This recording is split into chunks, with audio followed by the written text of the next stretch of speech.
बोलो सियावर रामचंद्र भगवान की जय। मोर मुकुट बंसी वाले की जय। उमापति महादेव की जय। पवन सुत हनुमान जी महाराज की जय। कल के पावन प्रसंग में हमने ऐसा सुना कि मैना ने हिमवान के चरणों में सिर रख करके ऐसी प्रार्थना की थी कि प्रभु आप मेरी कन्या का विवाह किसी अयोग्य के साथ मत कर देना। तो हिमवान ने उससे कहा कि प्रिय, अब आप सभी प्रकार का सोच छोड़ दीजिए और परमात्मा का स्मरण कीजिए, क्योंकि जिन्होंने पार्वती को रचा है वे ही भगवान हमारा कल्याण करेंगे। अब आज के प्रसंग में आगे बढ़ते हैं।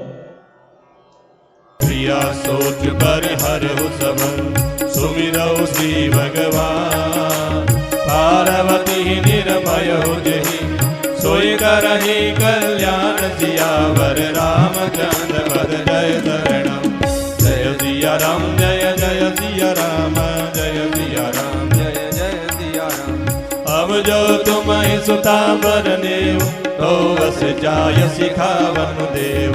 करे सुत भुजै मिलई महेशु आन उपायन मिटहि कलेदु।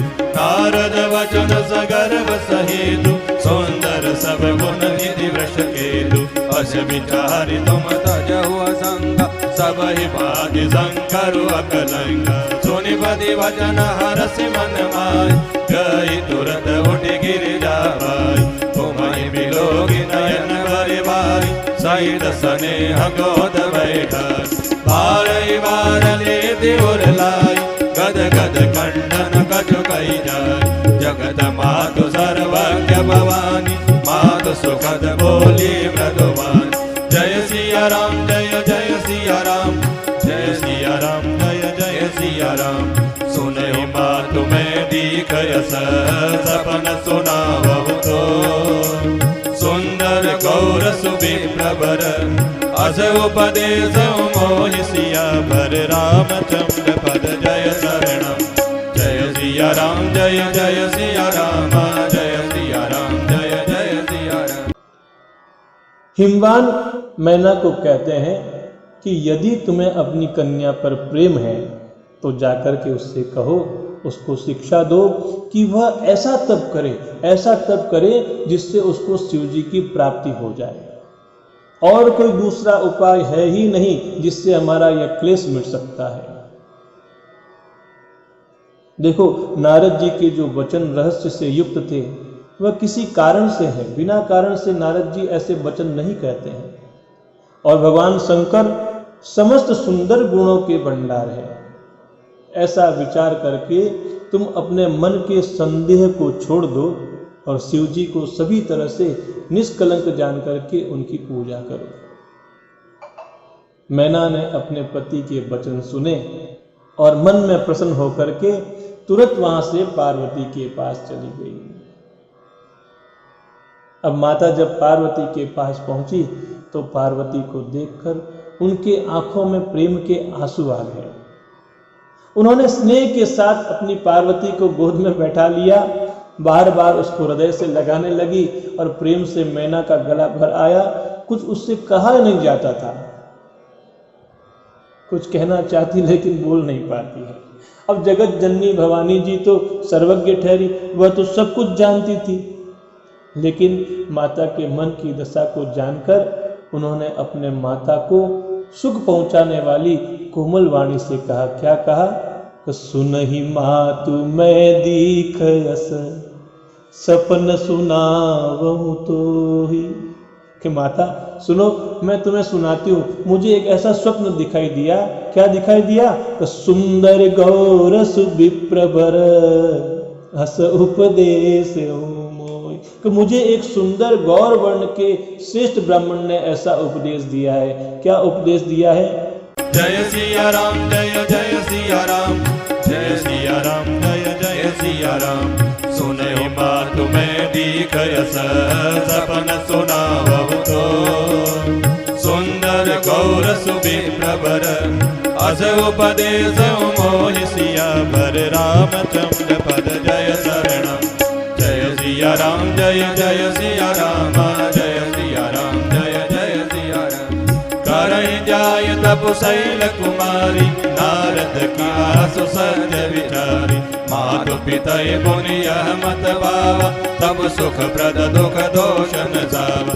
तप बल रजहि प्रपंच विधाता तप बल विष्णु सकल जगदाता। तप बल शंभु करहि संगार तप बल शेष धरहि महिवार। तप आधार सब सृष्टि भवानी करहि जाय तब वस जिय जानी। सुन तब जन विषमित मदान सपन सुनायो गिरि अकाल। मातु पितय बहु विधि समुझाई चली उमा तब हित हर्षाई। प्रिय परिवार पिता अरु माता भय विकल मुख आवन बात। जय सिया राम जय जय सिया राम जय सिया राम जय जय सिया राम। वेद सिया मुनि आय तब सबई कहा समुझाई। पार्वती महिमा सुनत रहे प्रबोधय पाय सियावर रामचंद्र पद जय शरणम। जय सिया राम जय जय सिया राम जय सिया राम जय जय सिया राम। हे पार्वती, नारद जी ने जो कहा है उसे सत्य समझ करके तुम जाओ और जाकर के तप करो। फिर यह बात तेरे माता पिता को भी अच्छी लगी है, क्योंकि तप जो है वह सुख देने वाला है और दुख दोष का नाश करने वाला है। कारण क्योंकि तप के बल से ही ब्रह्मा जी संसार को रचते हैं। तप के बल द्वारा विष्णु सारे जगत का पालन करते हैं और तप के बल के आधार पर ही शंभु संपूर्ण जगत का संहार करते हैं। और ये जो पृथ्वी शेष जी के सिर पर धारण है वह भी तप के बल के आधार पर ही है। हे भवानी, यह सारी सृष्टि तप के ऊपर आधारित है, ऐसा तुम अपने मन में मानकर जाओ और जाकर के बड़े प्रेम से तप करो। पार्वती की बातें जब माता ने सुनी तो माता को बड़ा अचरज हुआ। उसने हिमवान को बुलाकर के वह स्वप्न सुनाया। माता पिता को बहुत तरह से समझा करके बड़े हर्ष के साथ मां पार्वती तप करने के लिए चली। अब प्यारे कुटुंबी पिता माता सभी अंदर ही अंदर व्याकुल हो रहे हैं और किसी के मुंह से यह नहीं निकलती थी, किसी के मुख से कोई भी बात नहीं निकलती थी। तब वेद सिरा मुनि आई तब सब ही कहा समुझाई। पार्वती महिमा सुनत रहे प्रबोध ही पाए। तब वेद सिरा मुनि ने आकर के सबको समझा करके कहा कि पार्वती जी की महिमा सुनकर सबके मन में समाधान हो गया।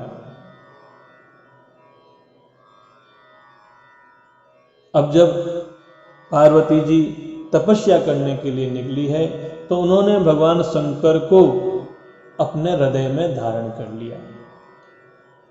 प्राणपति शिव जी के चरणों को हृदय में धारण करके माता पार्वती जी वन में जाकर के तप करने लगी। पार्वती जी का अत्यंत सुकुमार शरीर जो कि तप के योग्य नहीं था, फिर भी पति के चरणों का स्मरण करके उन्होंने सभी भोगों को त्याग दिया। भगवान शंकर के चरणों में नित्य नया अनुराग उत्पन्न होने लगा। माता का तप में ऐसा मन लग गया कि शरीर की सारी सुध बिसर गई। अब देखो तप की अवस्था देखो, 1000 वर्ष तक उन्होंने मूल और फल खाए, फिर 100 वर्षों तक केवल साग खा करके बिताया। उसके बाद माता ने उस व्रत में और कठिनता लाई। क्या लाए कि कुछ दिन तो केवल जल का सेवन किया, कुछ दिन वायु का भोजन किया और कुछ दिन तक कठोर उपवास किया।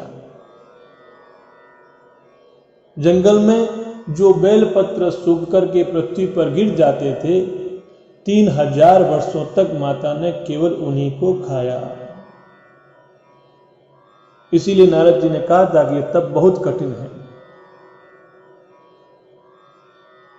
अब माता जी ने उन सूखे हुए बेल पत्रों को भी खाना छोड़ दिया। क्या किया कि पुनि परि हरे सुखाने उपरना उमहि नाम तब भयो अपर्णा। जब माता जी ने उन सूखे पत्तों को भी खाना छोड़ दिया तब पार्वती जी का नाम अपर्णा हुआ। भयंकर तप के कारण माता पार्वती का शरीर एकदम क्षीण हो गया था। उस क्षीण शरीर को देख करके आकाश से गंभीर ब्रह्मवाणी हुई। क्या कहा आकाशवाणी ने कि भयो मनोरथ सुफल तब सुनु गिरिराज कुमारी परिहरु दुषह कलेश सब अब मिली हरि त्रिपुरारी। हे पर्वतराज की कुमारी, सुनो, तुम्हारा मनोरथ सफल हो गया है। अब सारे असह्य क्लेशों को त्याग दो, अब तुम्हें शिवजी मिल जाएंगे। बोलो सियावर रामचंद्र भगवान की जय।